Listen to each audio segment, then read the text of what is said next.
नाजरीन, सद्दाम हुसैन को फांसी क्यों दी गई थी?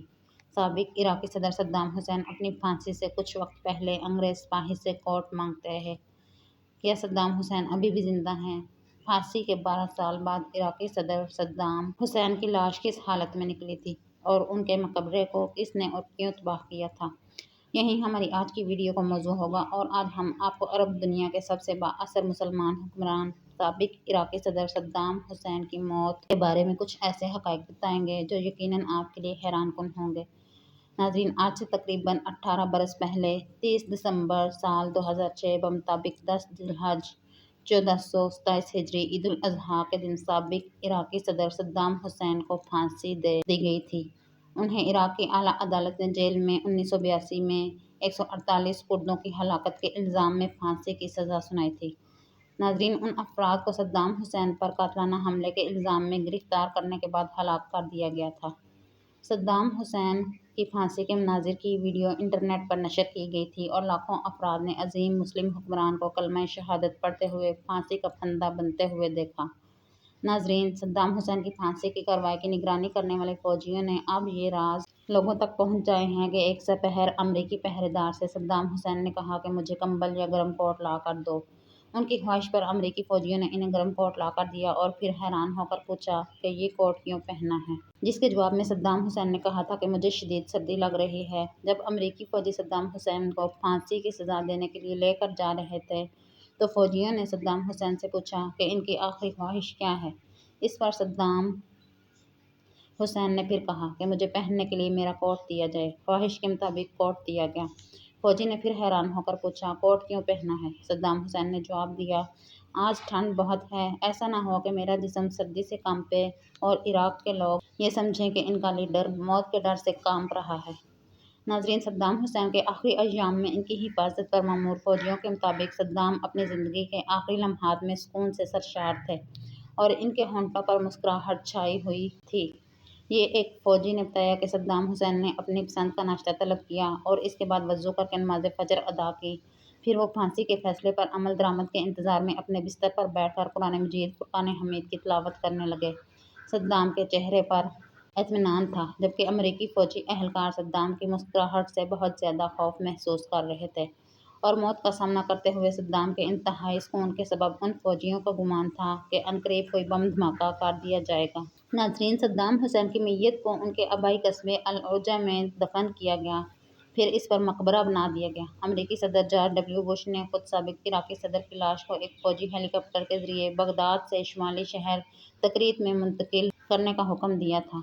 सद्दाम के कबीले अल-बू नसर के सरबराह शेख मनाफ अली अलंदा के पास लाश की वसूली से मुतल्लिक एक दस्तखत शुदा खत मौजूद है। इसमें उन्होंने इस बात से भी इत्तफाक किया था कि मैयत को बिला ताख़ीर तदफीन कर दी जाएगी। नाज़रीन, उसके बाद से हर साल 28 अप्रैल को सद्दाम हुसैन की कब्र पर ज़ायरीन की बड़ी तादाद की आमद होती है। ये उनकी सालगिरह का दिन है और इस रोज़ वहाँ आने वालों में स्कूल के बच्चे तक शामिल होते हैं। 2018 में ये ऐलान किया गया था कि सद्दाम हुसैन के मकबरे को शिया मिलिशिया पर मुश्तमिल अल-हशद अशेबी ने एक फ़िज़ाई हमले में मिस्मार कर दिया है, जबकि बहुत से लोगों का ख्याल है कि सद्दाम हुसैन का मकबरा खुला हुआ है। बास का कहना है कि इनकी बेटी हाला एक निजी तैयारे में सवार होकर तकरीत आई थी और वो अपने वालिद की बाकियात को वहाँ से उर्दन साथ ले गई थी। डेली मॉनिटर की एक रिपोर्ट के मुताबिक जामिया के एक प्रोफेसर का कहना है कि ये नामुमकिन है। उन्होंने अपनी शनाख्त ज़ाहिर न करने की शर्त पर कहा था कि हाला कभी भी इराक वापस नहीं आई। ये हो सकता है कि सद्दाम हुसैन की बाकियात को किसी खुफिया जगह पर मुंतकिल कर दिया गया हो, मगर कोई नहीं जानता कि किसने ये काम किया है और लाश को कहाँ मुंतकिल किया है। नाज़रीन, ये भी मुमकिन है कि सद्दाम हुसैन के मकबरे के साथ वही मामला पेश आया हो जो उनके वालिद की कब्र के साथ पेश आया था। इनके वालिद की कब्र को नामालूम अफराद ने धमाके से उड़ा दिया था।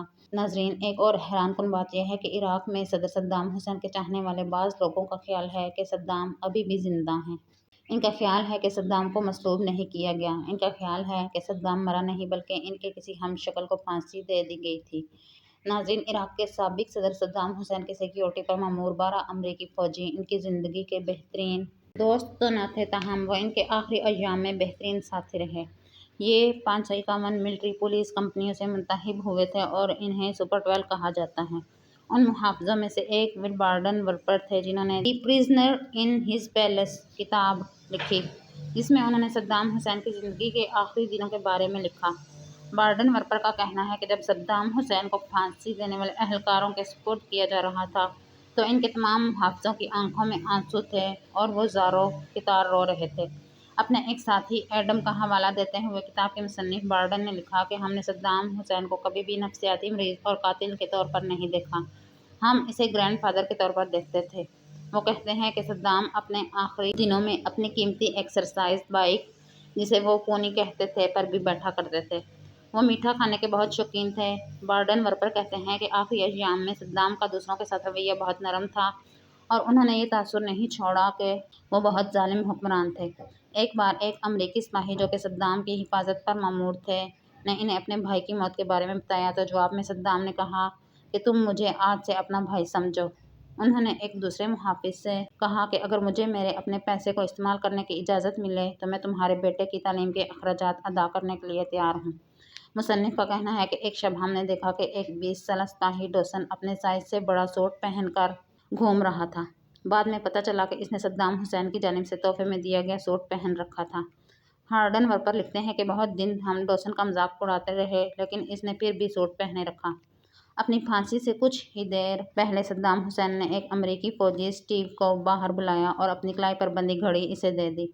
اب بھی جارجیا میں اسٹیو کے گھر میں وہ گھڑی محفوظ ہے اور اس کی ٹک ٹک سنائی دیتی ہے۔